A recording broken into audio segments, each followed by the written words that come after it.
Bonjour à tous, bienvenue sur le site de l'ex-BA103 de Cambrai-Épinois. Cette base a fermé en juin 2012, mettant ainsi fin à 60 années de présence militaire. Aujourd'hui, après 3 années, que reste-t-il? L'association Ancien Aérodrome se propose aujourd'hui de vous faire visiter le site, découvrir des bâtiments, ainsi que des interviews de personnel ayant travaillé sur cette base.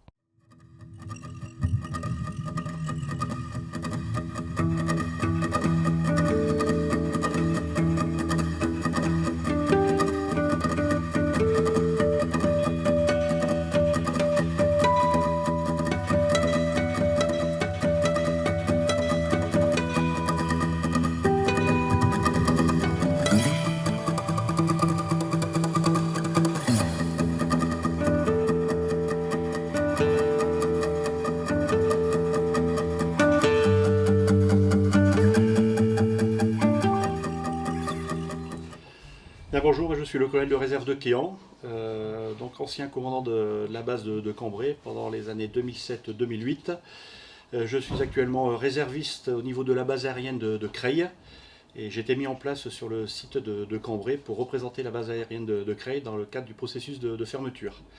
Nous sommes actuellement 2 réservistes, l'adjudant-chef Bosquet et moi-même, et nous avons pour mission d'accueillir les autorités, faire visiter le site et coordonner tous les travaux de fermeture. Le site donc actuellement est en fin de processus. Brièvement, la fermeture de la base a été officialisée en mai-juin 2012.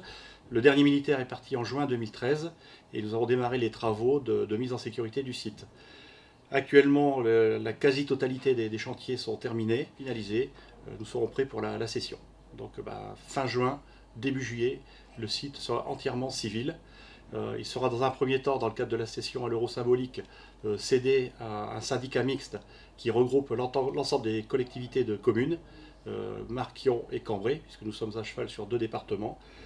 Une fois que ce syndicat mixte aura racheté le site à l'euro symbolique, il sera cédé au repreneur, retenu aujourd'hui, c'est le projet Narval, un projet de construction de hangars de e-commerce qui reconfigurera complètement la vocation de la base, puisque la partie aéronautique sera complètement abandonnée.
Je suis donc l'adjudant Éric Cartini.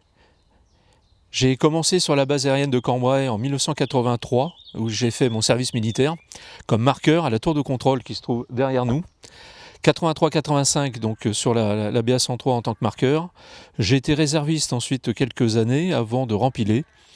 Et après des passages en école de sous-officier et 13 ans sur la base aérienne de Luxeuil, eh bien, je suis revenu en 2002 sur la base de Cambrai. Et de 2006 à 2012, la fermeture, j'étais ici, responsable du bureau des relations publiques. Tanti, Marcel, major de l'armée de l'air, engagé en 1953, passé par l'école de Rochefort, arrivé sur la base de Cambrai en 1954 et affecté au 212 Picardie. Ensuite, je suis passé par le 2e échelon, puis par l'accueil et le VSV, l'escadrille d'entraînement au vol sans visibilité. Ensuite, un petit séjour de 3 ans à Creil et je suis revenu au 212 Picardie, mon premier amour. Et de 82 à 86, où j'ai terminé ma carrière.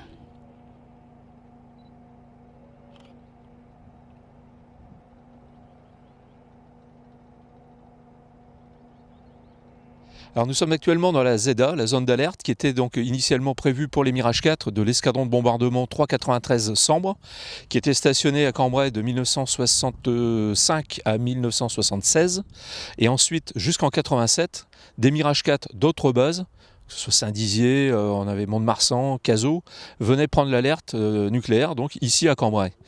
Ensuite, eh bien, cette zone a également servi pour les Mirage F1 de défense aérienne, les F1 de la 12, la 12e escadre.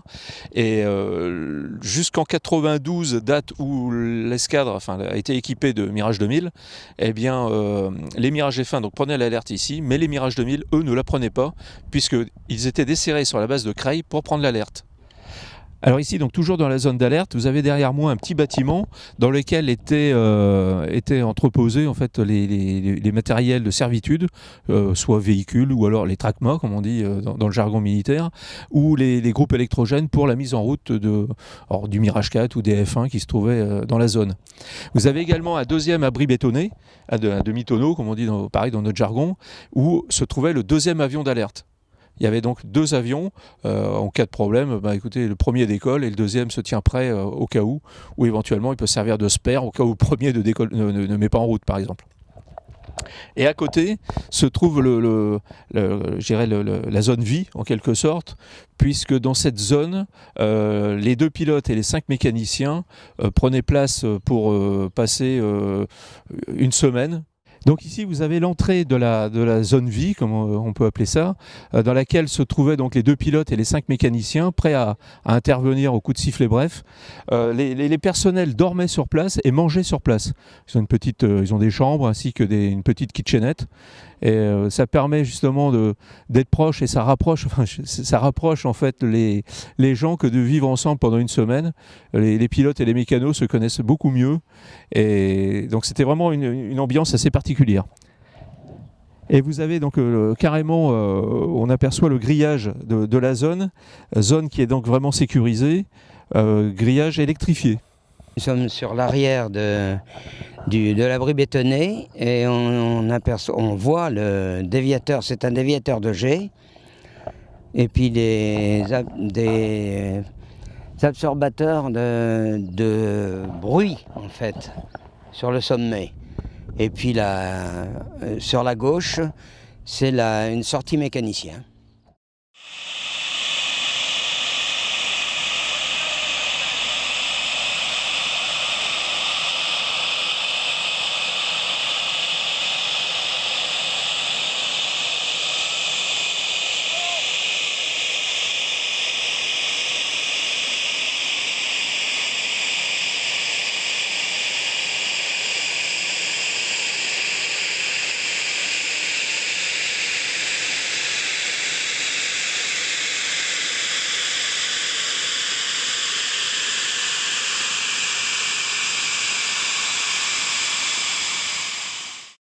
Ici, donc, le hangar Le HM1 était l'endroit où on avait l'accueil des avions de partout de France. Et ensuite, en plus, il y avait le VSV, Escadrille d'entraînement au vol sans visibilité, où j'avais une douzaine d'avions de 4 types différents. J'avais un Dassault 312, 4 T-33, et 4 Fougas et 3 Broussards. Donc les T-33 servaient au vol sans visibilité, c'est-à-dire que les pilotes s'entraînaient, c'était de double commande bien sûr, et s'entraînaient au vol sous capote. En plus de tout ça, eh bien, j'avais la responsabilité des engins de piste, balayage, déneigeage, hein, et donc pas mal de. Et puis pour activer tout ça, eh bien, j'avais Une vingtaine de mécaniciens de toute spécialité. Le hangar était tout sommairement aménagé. Quand j'ai eu la responsabilité de cette escadrille, eh bien j'avais le premier hiver que j'ai passé là, dans mon bureau, il n'y avait pas plus de 9 degrés. Donc c'était sommairement aménagé, on était en bout de circuit chauffage, on avait des aérothermes qui n'avaient que le nom d'aérotherme, ça chauffait peu, et puis le hangar n'était pas isolé du tout, c'était la tôle tout simplement. Et il n'y avait pas de... pour les mécaniciens, pas de vestiaire, ensuite j'ai réussi à avoir des remorques ateliers que j'ai aménagées pour vestiaire. J'avais une remorque radio, j'avais réussi à avoir, disons, un peu de confort. J'avais réussi à avoir, pour les mécaniciens bien sûr, parce que quand on demande beaucoup aux mécaniciens, il faut leur donner aussi quelque chose en compensation. C'est normal d'ailleurs. Hein. Et j'ai tenu ce poste 10 ans. De 69 à 79.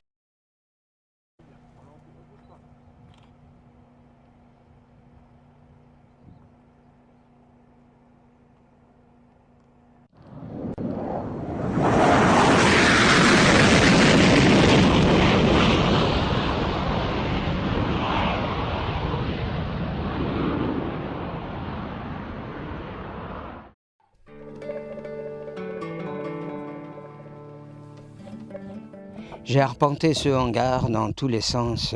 J'avais une quinzaine d'avions à surveiller et à faire entretenir avec un personnel, une centaine de mécaniciens, dont 7 services différents. Et donc j'ai terminé en 1986. J'ai pu faire de la réserve et ensuite... en réserve, j'ai monté un musée avec quelques collègues sur la base. Et ce musée est actuellement dans les caves à Cambrai. On n'a pas eu de local sur Cambrai.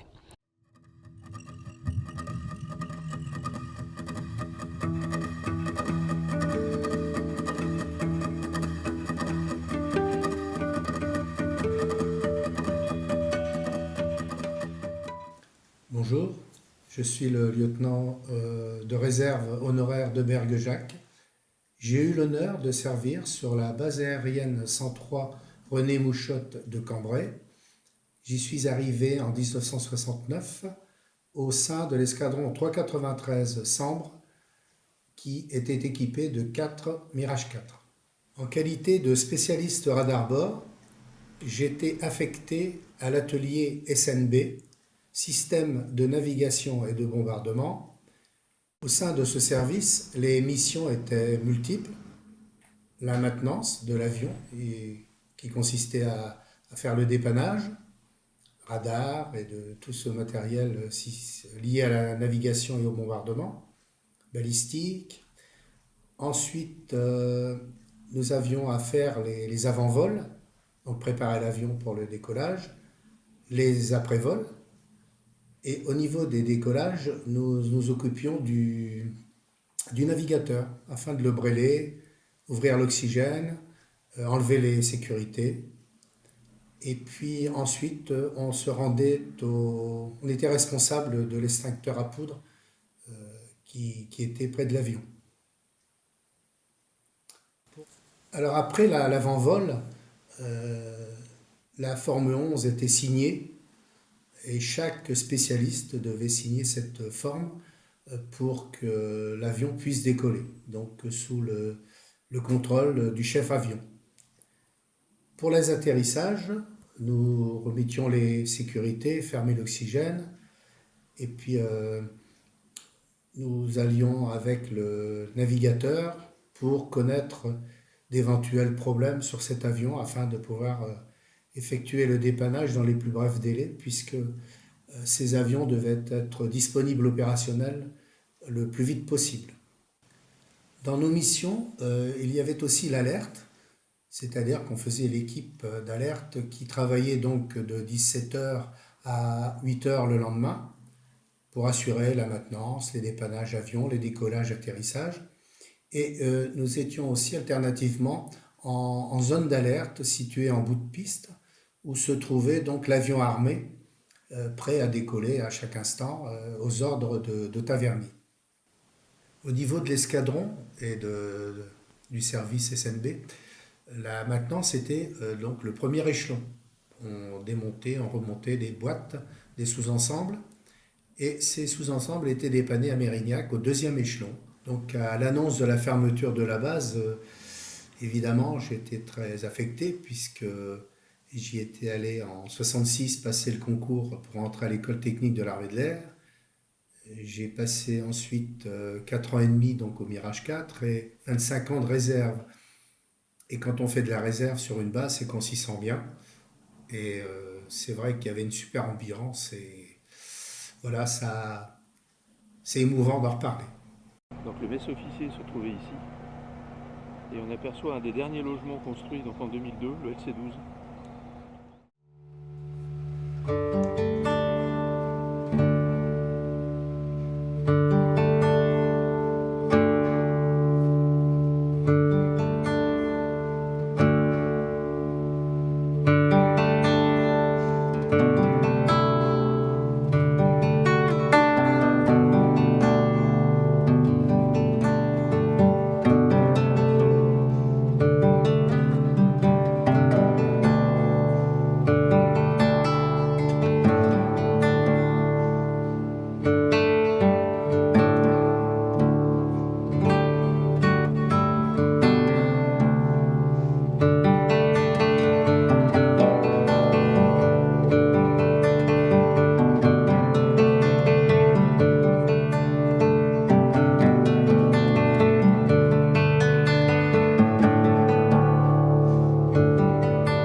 Waldemar Knopik, capitaine, 33 ans de service dans l'armée de l'air, dont 15 ans sur la base aérienne 103. Première affectation sur la base de Cambrai en juin 1960 jusqu'en avril 1963, affecté au groupe de maintenance 20012 pour entretenir et réparer les matériels de mise en œuvre des avions.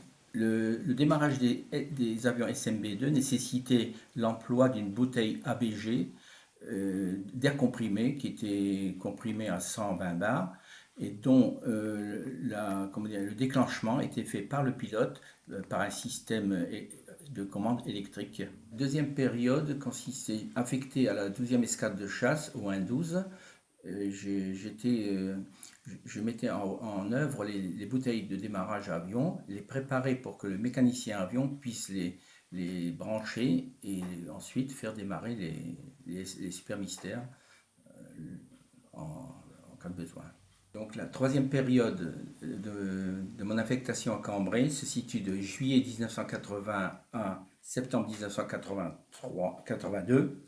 J'étais affecté en qualité de chef de la sécurité du service sécurité incendie et sauvetage de la base aérienne 103. Donc cette période consistait à mettre en œuvre les moyens de protection incendie concernant les bâtiments et aussi pour protéger les aéronefs lors des démarrages. Et il faut situer la période où le vecteur nucléaire était sur la base aérienne. La section de sécurité incendie avait pour mission prioritaire la prévention de tout risque d'incendie pour préserver les lieux où se trouvait l'arme nucléaire. Ensuite, protéger le potentiel aérien et assurer le sauvetage des pilotes. Et au niveau des installations des bâtiments, il fallait assurer la prévention de ces installations sur la base et former les jeunes pompiers bénévoles du contingent. Enfin, de septembre 1982 à juillet 1985, j'étais aux moyens techniques en qualité de vérificateur et contrôleur des matériels techniques afin d'assurer le bon fonctionnement des matériels et vérifier leur emploi et ensuite la périodicité éventuelle d'échange de ces matériels. Bien, il me semble utile de préciser que ma période durant laquelle j'ai assumé les fonctions de directeur des secours, chef de la sécurité incendie et sauvetage, c'est une période qui est très mémorable pour la raison suivante, c'est que on s'investit dans un domaine non pas militaire pur, mais dans un domaine de secours, de prévention humanitaire finalement au service d'autrui. Et là, je crois que c'est un volet de ma carrière qui est primordial pour moi, parce qu'on ne met pas en œuvre d'armement pur, mais on met en œuvre la capacité et la volonté de l'individu pour les secours nécessaires face à un danger qui est l'incendie et qui, lui, ne concède rien. Après la fermeture de la base aérienne en juin 2012, eh bien, tout militaire qui a passé un séjour de durée indéterminée ou déterminée, eh bien, cette période reste une période de nostalgie, et dès l'instant où on revient sur les lieux, on a un pincement au cœur parce que c'est une situation qui ne se retrouvera plus jamais.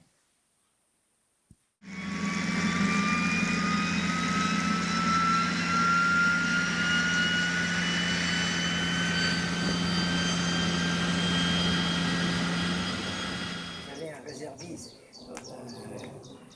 colonel général, qui venait voler, qui était abonné à la liaison. Il venait avec sa R16. Et puis de temps en temps, il me demandait d'aller faire le plein. Ben, on me saluait. Entre la liaison, oui, on saluait la voiture. Tiens, le major, on te salue. C'était une autre C'est pas époque. beau, ça. Ah, Oui, oui, vrai. oui, mais oui.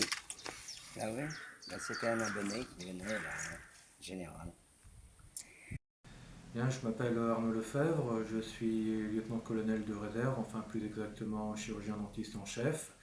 J'ai servi sur la base de Cambrai de automne 2002 à la dissolution de la base, c'est-à-dire à l'été 2012. Ma fonction en tant que chirurgien dentiste était dans un premier temps de prodiguer les soins aux cadres d'active et ensuite à faire les aptitudes OPEX. Et une fois que le cabinet dentaire a été désarmé, c'est-à-dire que le fauteuil a été supprimé, je ne faisais que de l'aptitude OPEX. Je voyais en moyenne une quinzaine de consultants par jour ou éventuellement plus selon la disponibilité ou les départs en OPEX qui étaient prévus. J'ai particulièrement apprécié mon temps de réserve à Cambrai. Il faut dire qu'avant d'intégrer la base de Cambrai, j'avais servi pendant 7 ans, de 1995 à 2002, sur la base aérienne 922 à Doulan. Et à la suite de la fermeture de Doulan, j'ai pu intégrer Cambrai. J'ai eu la chance d'avoir des médecins-chefs et des confrères, de même que des camarades officiers particulièrement intéressants. Et j'avoue que j'avais plaisir à venir une fois tous les 15 jours faire ma période sur la base aérienne 103.